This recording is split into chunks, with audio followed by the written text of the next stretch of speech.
नागपुरात अंमली पदार्थांच्या वाढत्या तस्करी विरोधात पोलिसांनी पुन्हा एकदा मोठी कारवाई केली आहे. पाचपावली पोलीस ठाण्याच्या हद्दीतील ताडापेठ परिसरात अंमली पदार्थ विरोधी पथकाने छापा टाकत 20 ग्रॅम एमडी मेफेड्रोन पावडर सह 2 आरोपींना अटक केली आहे.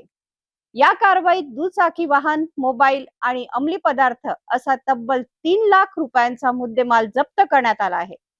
विशेष म्हणजे या प्रकरणात आणखीन एक आरोपीचा शोध सुरू असून पोलीस तपासाची व्याप्ती वाढली आहे. पाहूया हा विशेष सविस्तर रिपोर्ट. नागपूर शहरात अंमली पदार्थाविरोधात सुरू असलेल्या मोहिमेत अंमली पदार्थ विरोधी पथकाला मोठे यश मिळाले आहे. पाचपावली पोलीस ठाण्याच्या हद्दीतील लाल दरवाजा जवळील तांडापेठ परिसरात ही कारवाई करण्यात आली.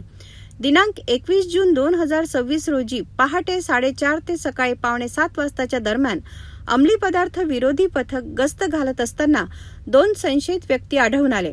त्यांच्याकडे अंमली पदार्थ असल्याची माहिती मिळाल्यानंतर पोलिसांनी पंचासमक्ष झडती घेतली. झडती दरम्यान आरोपींकडून 20 ग्रॅम एमडी मेफेड्रोन पावडर, एक दुचाकी वाहन आणि 2 मोबाईल फोन असा एकूण सुमारे 3 लाख रुपयाचा मुद्देमाल जप्त करण्यात आला.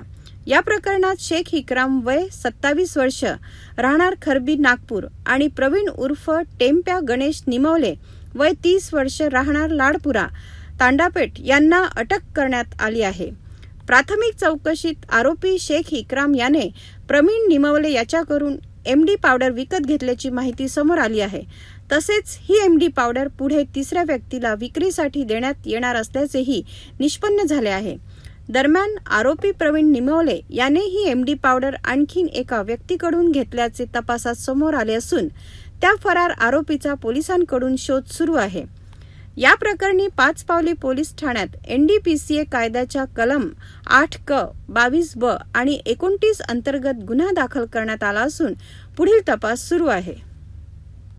नागपुरात अंमली पदार्थाच्या साखळीचा पर्दाफाश करण्यासाठी पोलिसांचा तपास वेगाने सुरू आहे. या कारवाईमुळे एमडी पावडरची मोठी विक्री रोखण्यात पोलिसांना यश आले आहे.